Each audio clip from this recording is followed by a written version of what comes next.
నేను పవన్ కళ్యాణ్ కి చాలా పెద్ద ఫ్యాన్. ఏంటంటే ఏ డైరెక్టర్ అంటే రెడీగా ఉంటాడు. Pawan Kalyan is huge star.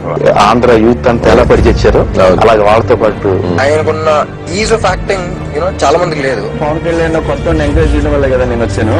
తెర మీద కాదు, నిజ జీవితంలో కూడా హీరో. సెట్ ఎగ్జామ్ రేపు అయితే ఈ రోజు జానీ సినిమా రిలీజ్ అయితే వెళ్ళాను. I would love to work with Pawan Kalyan. నా ఫేవరెట్ పవన్ కళ్యాణ్ గారు.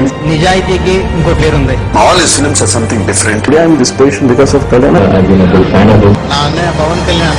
పవన్ కళ్యాణ్. పవన్ కళ్యాణ్. పవన్ కళ్యాణ్. పవన్ కళ్యాణ్. నమస్కారాలు.